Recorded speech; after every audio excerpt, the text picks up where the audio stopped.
May ahum lising ani kulhumdoidagi haurakhiba Manipurgi tamthiraba lan uchida amuk hanjilei. Kuki terrorist singna torbung sabal lekai tamna bom taret nongmei maru chanirom kaplakkhre. Grewal amasung BSF ki maikaidagi Kuki terrorist sing tamna nongmei kapke mayumda hanjinnaba hauraba torbungi khunja sing amuk hana lanjenare. May ahum lising ani kulhumdoidagi lamhen tu henba Kuki jo singna makhlgi terrorist sing khaktanadana mapa lebaktagi naron da changsilakhiba khulai paiba singa fawba khusamnaduna Manipurgi dagi separate administration logani haibagi demand tawaduna atamnana maiteida onsinduna chatharakhiba tamthiraba lan chahi ani suramdai February 4 da matamadugi Manipur lengakna resign tawkhibadagi February 13 digi taraganithoi suba Manipur legislative assembly bu suspended animation da thamlaga numit adudagi state asida pressure rule chalairakpagi langi thawdoksing thokkhidabaga loinana nongmei amasung bomgi makhol tarudraba matung khangaudana Churachampurga tainariba Bishnupur district ki Phawgak Sau Ikai police station na koliba torbung sabal lekai tamna Kuki terrorist singna bom taret amasung nongmei maru chanirong kapsinlakkhre Manipurgi tamthiraba lan uchida amu hanjale. Kokomi amasung IDP singna lengakna mangjongna haikibagi matungina chaliba tha asigi manungda IDP singbu masagi mayumda hanjilhangadabani haiduna akanba khongjang changsilakpadagi tha asigi marida Bishnupurgi deputy commissioner Puja Elangbamna lemram waroi singdagi lanjilaktuna waroi sing high school da hangba relief camp ta leirakkiba IDP singi manungdagi imung humpu mari gi miyoi chaniga yankhai taret hongjilhankraba matung ngarangsu district asigi ADM na makhatana IDP khara masa gi mayumda hanjilhankibani ngarang ADM na IDP singbu mayumda hanjinhanba ubada Kuki terrorist singna thangjing singgi maikairomdagi afaba makhlgi khusu khulai paiduna kumtharakibani adubu makhoibu mafam aduda deploy tawba central force singna thingduna makhatana lakhankidabani adumoina mak DGP Rajiv Singhna Churachampur district kasatuna district adugi SP gi conference room ama sangabaga loinena district aduda hauzik oiriba security gi phibam yengsiladuna makhatana security ki maikaidagi section thorang lakhotkadaba sing review tawbagi mifam pangthokluraba matung khangaudana ngarang numidang Kuki terrorist singna akanba attack charakibani DGP gi khongsat adugi manung channa Churachampur district ki tongan civil society organization CSO singgi mihu singa sunaduna wari watai sanakibani thawdok asi ngarang numidang pung 9:30 rom tarakpadagi haukna thokibani Kuki terrorist singa Churachampur PS ki jurisdiction manung chaliba Kangbai Khulgi Jalen Fai amasung Mathing Jang haina khangnaba mafamsingdagi torbung sabal lekai tamna bom taret thangana kapsinlakkhibada natana nongmei maru chaniromsu kapsinlakhibani makoina kapsinlakhiba bom sing torbung sabal lekai gi meitei khulda asi ana yauhan khridabasu kaplakhiba nongmei maru singdi meitei lekai asigi thongal fawba yoksilakpa yaukhi adubu asok apande amate yaukhide Kuki terrorist singna khangaudana ngarang numidang akan batek chatharakpadagi thawdok thokpam manakta deploy tawba Tara Suba Battalion BSF ki B company gi personnel sing amasung Grewal regiment ki personnel singna Kuki terrorist sing tamna khud handuna nongmei round khara kap ki hairi thawdok thokriba mafam asiga Tara Suba Battalion BSF ki B company gi counter insurgency post leidiba torbung kaithin gi marakta kilometer amarom lapnei hairi maramasna Kuki terrorist singna bom amasung nongmei maru kaya kapsinduna attack atharakpadagi central security force ani gi maikaidagi khud handuna Kakrabasu Kuki terrorist singge maikaida asok apan yawagi pau fangba ngamdre bom amasung nokmai makhol tabadagi torbung sabal lekai gi yauna thangnaba leiba mioi sing amuk hana thawai hingnabagidamukta lanjenaki loinana attack asibu khoisaunaraba khunja singna ngarang numidang mic powersinaduna community hall amada pusinduna mifam pangthoke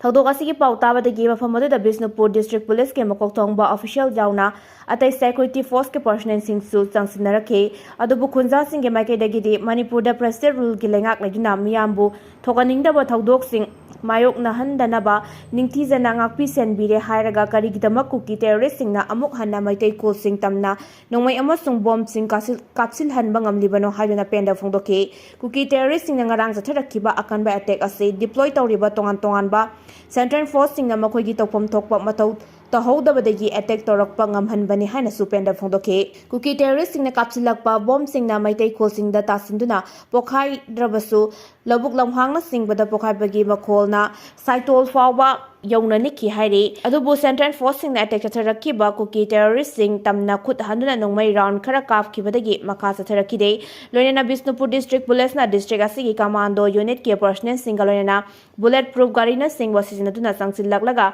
मखा ताना बोम अमसुंग नोंगमई कापतनबा अकनबा सक्सिन थरांग लखलके हाइरे ngarang नुमिदांग न हौनना चथरखिबा attack असिगी मतंगदा social activist अमा ओइरिबा Hemam Avinash सही कुन हुमदोय कौबा खुंजा अमना high ngasi ki thogdok asi ikhang khangawdana numidang pung nipanga minute 30 rom tarakpa aduwaida fawba automatic nongmai amadi bom yauna kapsilakibani attack chatharakiba matung minute 30 hena mafam asida state force amata lakide mafam asida deploy tawba BDF Firstnen khara khak ke makedegi nongmai maru khara handuna kakhi haidna ngarang khaktana Bisnupur ge ADM na IDP sing mayum da changba yare hairubagi mahai oina ngasidi Kuki singna bom amadi nongmai kapsilakli basita singna nungaite minute 30 hena nongmai amasung bom kabloklabasu commando amata lakidaba asisu nungaite haike Panbaya Badita Asigi Taramarida BJP ge Central Leadership na Korakna Delhi da Labour Party Asigi Headquarter da Pangtokiba Manipur ge BJP ge MLA Singh Mifam gi Mangoina na Kuki Amasu Jogi Chuda Ladiba Milton Singh Mihut Singh Home Ministry official Singh Mifam Pangtokpasu Laikrabani Mifam da Suda Ladiba Kuki Jogi Milton Singh Mihut Singh na legislature gi power yawba Union Territory gumba ama Union Legang na pidriba fawba Manipur gi wathok asi loisinba yaro habagi wafam phongdoklakibani hairi IDP ki yauna Manipur gi irang gi khananaba Lok Sabha da adjournment motion thangkarkhre bimol akoizam gi motion khanagadra natragana khararoidra khangdri matam sangna loisinba ngamdra leiriba Manipur gi humanitarian crisis ki matangda mapungfana khananaba Inner Manipur Parliamentary constituency gi MP Dr. Angomcha bimol akoijamna Lok Sabha da adjournment motion pukharkhre hauzik tathariba parliament ki ningtham mifam asida MP na hauzik lanjena duna leiriba IDP singa mari leinaba wafam sipukake Bande Mataram gi matang da khanarakpada MP na pung ahum khak kaithoklaga Manipur gi matang da mapung phana khananaba taksin khibani House na wafam asi khanasi haiba yaraktabadagi MP na adjournment pukhalakibani tongan ba relief camp sing jangjafam lagun laiba IDP lising humpu henbana ningtham tha ahum wana khanglapagi ma wafam pukhal khibaga loinana hauzik phawba Manipur da ing tappa phibam hanjin handabagi matang da su house ki miyang chingchin ke Parliament ki ningtham mifam asida MP bimolna Manipur gi matang da kharanaba karak hanna pukatke IDP sing gi awaba kokhanbaga loinana Manipur da ing tappa phibam hanjin handuna matung tarakpada siguba thaudok amuk hana thogandanabagi matangda mapung phana khanasi haina house ta bahakna karak hana pukatkibani adjournment motion pukhaluna Lok Sabha da MP na haike sahi ani makai helaklaba fawba mioi lising kaya masagi mayumda hanjinba ngamdana leiri Supreme Court na mipung khudingmak Constitution ya Article 21 gi makhada right to life ki khudongchaba phangangadabani haina phongdokkhrabasu mioi lising kaya mayumda hanjinba ngamdana leiri kumja lising ani kulumdoi gi me ohum da kangluk ki irang thokhiba matamda security forces masing yamna leirabasu irang asi matam chana laksinba ngamkide IDP sing na thengnari ba wa basing ko khanduna masa masa gi mayumda hanjin handuna khunda laita hannaba thorang lokhotpaga loina mari leinaba authority na matam chana mathau pangthokpa ngamkidabagi matangda su house na mapung fana khanaba mathau tai Matam pumbagi oina Manipur da ingtap phibam hanjinduna constitution democracy gi mapangan khakat hanaba house na mapung phana khanaba mathau tai haiba wafam su MP Dr. Angomcha bimol akoijamna pukhatke Railway project ki cheitheng taran pokpi atong khuman Sairem khulda ekang mayok nare ising liter lising amada lupa 400 jore Imphal dagi nongsubrom da kilometer 33 lom setlaga Sengmai AC gi manung chana lairiba Taren Pokpi khulgi maningsingda paikhatliba railway project asina maram oiraga Taren Pokpi yauna maikai asomda leiba khulsingda ikang sauna mayok nare haibagi wakat kaya lakle khulsing ase singya da taba oibana lokki isingna kumbi kanlen naidana lo sing uba mana masing thaba khaktana dana thangna chana naba isingda awat palaitana sijinarambani adubu kumja lisingani tarukta jiribam Imphal rail Web project ki saruk ama oina tarnian hutpagi thabak pakhalabadagi khulsing asida ising watpa mayoknaba horakhibani hauji maksu khulsing asina thakna sana bada sinaba ising liter lising amada lupa 400 fawba yaure hairi hiramasigi matangda Taren Pokpi gi in charge ward member Ningthoujam ꯃꯪꯒꯤꯖꯥꯎꯅ ꯍꯥꯏꯈꯤꯕꯗ ꯍꯧꯈꯤꯕ ꯀꯨꯝꯖꯥ 2013ꯗꯩꯅ 15 ꯐꯥꯎꯕꯗꯗꯤ ꯇꯔꯦꯟꯄꯣꯛꯄꯤ ꯁꯥꯏꯔꯦꯝ ꯈꯨꯜ ꯑꯇꯣꯡ ꯈꯨꯃꯜ ꯍꯥꯏꯔꯤꯕ ꯈꯨꯜꯁꯤꯡ ꯑꯁꯤꯒꯤ ꯅꯤꯡꯊꯧꯔꯣꯛꯇꯒꯤ PHEDꯅ pipe ꯇꯤꯡꯂꯒ ꯊꯛꯅ ꯆꯥꯅꯅꯕ ꯏꯁꯤꯡ ꯃꯔꯥꯡ ꯀꯥꯏꯅ ꯐꯪꯍꯜꯂꯝꯕꯅꯤ꯫ ꯃꯁꯤꯒꯤꯁꯨ ꯃꯊꯛꯇ ꯂꯣꯛ ꯑꯁꯤꯗꯒꯤ ꯆꯦꯟꯊꯔꯛꯄ ꯏꯁꯤꯡꯅ ꯀꯨꯝꯕꯤ ꯀꯥꯂꯦꯟ ꯅꯥꯏꯗꯅ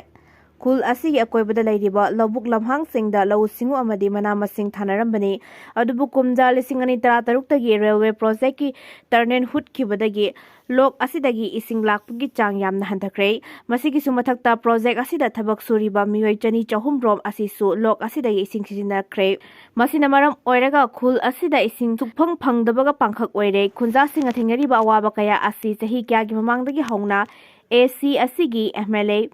DC, PHEDꯅꯆꯤꯡꯕ ꯃꯔꯤ ꯂꯩꯅꯕ ꯑꯣꯊꯣꯔꯤꯇꯤ ꯀꯌꯥꯗ ꯋꯥꯀꯠꯇꯨꯅ ꯂꯥꯛꯈꯤꯕꯅꯤ꯫ ꯃꯃꯥꯡꯊꯛꯇ PHEDꯅ ꯊꯧꯁꯤꯜ ꯑꯃ ꯄꯥꯏꯈꯠꯄꯤꯗꯨꯅ ꯍꯥꯟꯅ ꯏꯁꯤꯡ ꯃꯔꯥꯡ ꯀꯥꯏꯅ ꯐꯪꯂꯝꯕ ꯂꯣꯛ ꯑꯁꯤꯗ ꯆꯦꯛ ꯗꯥꯝ ꯁꯥꯔꯒ ꯈꯨꯜ 3 ꯑꯁꯤꯗ ꯏꯁꯤꯡ ꯄꯤꯅꯅꯕ ꯊꯧꯔꯥꯡ ꯇꯧꯔꯝꯕꯅꯤ꯫ ꯑꯗꯨꯕꯨ ꯊꯧꯁꯤꯜ ꯑꯁꯤꯁꯨ ꯀꯨꯝꯖꯥ 2012ꯒꯤ ꯃꯦ 3ꯗꯒꯤ ꯍꯧꯔꯒ ꯊꯣꯛꯈꯤꯕ ꯀꯥꯡꯂꯨꯞꯀꯤ ꯏꯔꯥꯡ ꯑꯁꯤꯗꯒꯤ ꯃꯥꯏ ꯄꯥꯛꯈꯤꯗꯦ꯫ ꯑꯁꯨꯝꯅ ꯈꯨꯜꯁꯤꯡ ꯑꯁꯤꯒꯤ ꯈꯨꯟꯖꯥꯁꯤꯡ ꯑꯋꯥꯕ ꯈꯝ ꯊꯦꯡꯅ ꯃꯥꯌꯣꯛꯅꯔꯦ꯫ ꯆꯍꯤ ꯈꯔꯒꯤ ꯃꯃꯥꯡꯗ ꯂꯩꯉꯥꯛꯅ ꯇ꯭ꯌꯨꯕꯋꯦꯜ 3 ꯈꯛ ꯍꯨꯠꯂꯝꯂꯕ ꯑꯗꯨꯁꯨ ꯍꯧꯖꯤꯛꯇꯤ ꯇ꯭ꯌꯨꯕꯋꯦꯜ 2ꯗꯒꯤ ꯍꯦꯟꯅ ꯏꯁꯤꯡ ꯊꯣꯛꯇꯦ꯫ ꯍꯥꯏꯔꯤꯕ ꯇ꯭ꯌꯨꯕꯋꯦꯜ 2 ꯑꯁꯤꯁꯨ ꯅꯣꯡꯃꯗ ꯄꯨꯡ 1ꯗꯒꯤ ꯍꯦꯟꯅ ꯏꯁꯤꯡ ꯆꯤꯡꯕ ꯌꯥꯗ꯭ꯔꯦ꯫ ꯃꯔꯝ ꯑꯁꯤꯅ ꯅꯣꯡꯖꯨ ꯊꯥꯒꯤ ꯃꯇꯝꯗ ꯅꯣꯡ ꯆꯨꯔꯛꯄ ꯉꯥꯏꯔꯒ ꯂꯧ ꯎꯕ ꯅꯠꯇꯅ ꯈꯨꯜꯁꯤꯡ ꯑꯁꯤꯗ ꯃꯍꯩ ꯃꯔꯣꯡ ꯑꯃꯠꯇ ꯊꯥꯕ ꯐꯪꯗ꯭ꯔꯦ꯫ ꯂꯣꯏꯅꯅ ꯍꯧꯖꯤꯛꯀꯤ ꯑꯣꯏꯅ ꯏꯔꯨꯖ ꯃꯥꯏꯊꯅꯕ, ꯐꯤꯁꯨ ꯐꯤꯖꯥꯝꯅꯕ ꯏꯁꯤꯡꯁꯨ ꯂꯩꯀꯥꯏꯒꯤ ꯄꯨꯈ꯭ꯔꯤ ꯃꯆꯥ ꯈꯔꯗꯒꯤ ꯁꯤꯖꯤꯟꯅꯔꯤ꯫ ꯑꯗꯨꯕꯨ ꯍꯥꯏꯔꯤꯕ ꯄꯨꯈ꯭ꯔꯤꯁꯤꯡ ꯑꯁꯤꯁꯨ ꯑꯌꯥꯝꯕꯅ ꯀꯪꯁꯤꯜꯂꯛꯂꯦ꯫ ꯃꯔꯝ ꯑꯁꯤꯅ ꯂꯥꯏꯔꯕ ꯈꯨꯟꯖꯥꯁꯤꯡ ꯑꯁꯤꯅ ꯏꯁꯤꯡ ꯂꯩꯔꯒ ꯁꯤꯖꯤꯟꯅꯕ ꯅꯠꯇꯅ ꯑꯇꯩ ꯑꯇꯣꯞꯄ ꯄꯥꯝꯕꯩ ꯂꯩꯁꯤꯜꯂꯛꯇ꯭ꯔꯦ꯫ ꯍꯤꯔꯝ ꯑꯁꯤꯗ ꯃꯔꯤ ꯂꯩꯅꯕ ꯑꯣꯊꯣꯔꯤꯇꯤꯁꯤꯡꯅ ꯑꯀꯟꯕ ꯃꯤꯠꯌꯦꯡ ꯆꯪꯕꯤꯗꯨꯅ ꯈꯨꯟꯖꯥꯁꯤꯡꯒꯤ ꯑꯋꯥꯕ ꯑꯁꯤ ꯀꯣꯛꯅꯕ ꯈꯨꯗꯛꯀꯤ ꯑꯣꯏꯕ ꯊꯧꯁꯤꯜ ꯄꯥꯏꯈꯠꯄꯤꯕꯇ ꯅꯠꯇꯅ ꯇꯨꯡ ꯀꯣꯏꯅ ꯆꯠꯀꯗꯕ ꯄꯣꯂꯤꯁꯤ ꯁꯦꯝꯒꯠꯍꯟꯅꯤꯡꯉꯤ꯫ ꯃꯗꯨ ꯅꯠꯇ꯭ꯔꯕꯗꯤ ꯈꯨꯟꯖꯥꯁꯤꯡ ꯈꯨꯜ ꯍꯣꯡꯅꯕꯒꯤ ꯐꯤꯚꯝ ꯐꯥꯎꯕ ꯌꯧꯔꯛꯄ ꯌꯥꯅ ꯂꯩꯔꯦ ꯍꯥꯏꯅ ꯃꯍꯥꯛꯅ ꯃꯈꯥ ꯇꯥꯈꯤ꯫ ꯔꯦꯜꯋꯦ ꯄ꯭ꯔꯣꯖꯦꯛ ꯑꯁꯤꯅ ꯃꯤꯌꯥꯝꯗ ꯃꯄꯥꯟ ꯅꯥꯏꯗ꯭ꯔꯕ ꯀꯥꯟꯅꯕ ꯄꯤꯒꯅꯤ ꯍꯥꯏꯕ ꯈꯪꯂꯒꯁꯨ ꯂꯩꯅꯨꯡꯗ ꯄ꯭ꯔꯣꯖꯦꯛ ꯑꯁꯤꯒꯤꯗꯃꯛ ꯍꯨꯠꯈꯤꯕ ꯃꯐꯝꯁꯤꯡ ꯑꯗꯨ ꯌꯥꯝꯅ ꯄꯥꯛ ꯆꯥꯎꯕꯅ ꯃꯅꯥꯛ ꯅꯛꯄꯗ ꯂꯩꯕ ꯈꯨꯟꯖꯥꯁꯤꯡꯗ ꯃꯑꯣꯡ ꯑꯃ ꯅꯠꯇ꯭ꯔꯒ ꯑꯃꯗ ꯆꯩꯊꯦꯡ ꯐꯪꯂꯤꯕꯁꯤ ꯂꯩꯉꯥꯛꯅ ꯌꯦꯡꯁꯤꯜꯂꯨ ꯍꯥꯏꯈꯤ꯫ ꯄꯣꯂꯨꯁꯟ ꯍꯟꯊꯍꯟꯅꯕ ꯗꯦꯜꯂꯤꯒꯤ ꯔꯦꯁꯇꯨꯔꯦꯟꯠꯁꯤꯡꯗ ꯃꯩꯇꯥꯟꯅ ꯇꯟꯗꯨꯔꯤ ꯁꯦꯝꯕꯗ ꯑꯊꯤꯡꯕ ꯊꯝꯈ꯭ꯔꯦ꯫ ꯗꯦꯜꯂꯤꯗ ꯅꯨꯡꯁꯤꯠ ꯃꯣꯠꯄꯒꯤ ꯆꯥꯡ ꯍꯦꯟꯒꯠꯂꯛꯄꯗꯒꯤ ꯔꯦꯁꯇꯨꯔꯦꯟꯠꯁꯤꯡꯗ ꯃꯩꯇꯥꯟ ꯑꯃꯁꯨꯡ ꯁꯤꯡꯅ ꯇꯟꯗꯨꯔꯤ ꯁꯦꯝꯕ ꯌꯥꯔꯔꯣꯏ ꯍꯥꯏꯅ ꯗꯦꯜꯂꯤ ꯄꯣꯂꯨꯁꯟ ꯀꯟꯇ꯭ꯔꯣꯜ ꯀꯝꯃꯤꯇꯤ (DPCCꯅ ꯌꯥꯊꯪ ꯄꯤꯈ꯭ꯔꯦ꯫ ꯍꯧꯖꯤꯛꯁꯨ ꯗꯦꯜꯂꯤꯒꯤ ꯃꯔꯨꯑꯣꯏꯕ ꯃꯐꯝ ꯑꯌꯥꯝꯕꯗ ꯅꯨꯡꯁꯤꯠ ꯃꯣꯠꯄꯒꯤ ꯆꯥꯡ ꯋꯥꯡꯈꯠꯂꯛꯄꯒ ꯂꯣꯏꯅꯅ AQI 400ꯀꯤ ꯃꯌꯥꯗ ꯂꯩꯔꯤ꯫ Air prevention and control of pollution act 1981ꯒꯤ